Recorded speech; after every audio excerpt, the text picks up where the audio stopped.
إن الحمد لله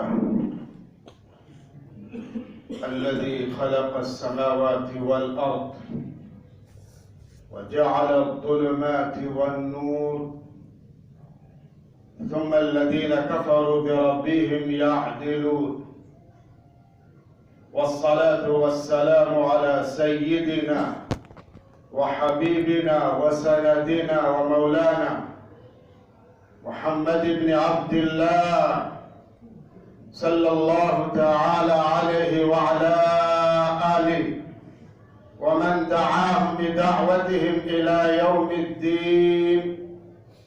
أما بعد، يا عباد الله، وحدوا الله سبحانه وتعالى، فإن التوحيد رأس الطاعات، واعبدوا الله عز وجل كل حين ليلا ونهارا، وذلك إن العبادة تقرب العبد إلى الله سبحانه وتعالى.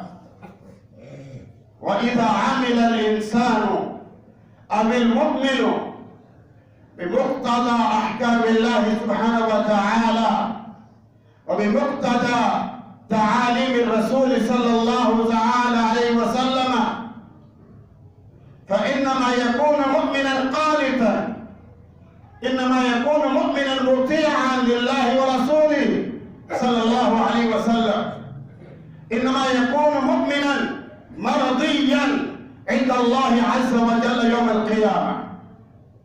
وذلك إنما يكون بعد أن يعمل المسلم أو المؤمن على الشريعة الإسلامية الغراء، على شريعة الرسول صلى الله عليه وسلم، ويتمسك بتعاليمه عليه الصلاة والسلام.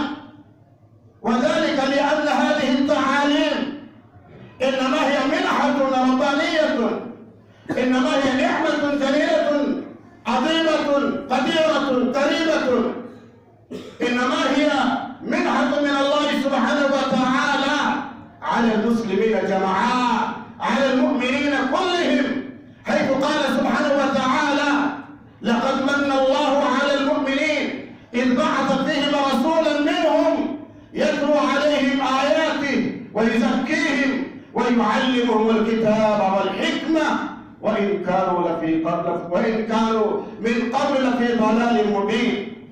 أيها الإخوان، أيها المسلمون، أيها المؤمنون القانتون لله، تمسكوا بكتاب الله، تمسكوا بتعاليم الرسول صلى الله عليه وسلم، فتفوزون في الدنيا والآخرة. قدر الله لي ولكم النجاح الباهر والفوز الكبير في الدنيا والآخرة. أعوذ بالله من الشيطان الرجيم. ومن يتق الله يجعل له مخرجا ويرزقه من حيث لا يحتسب. أقول قولي هذا وأستغفر الله لي ولكم ولسائر المسلمين من كل ذنب، واستغفروا إنه هو الغفور الرحيم.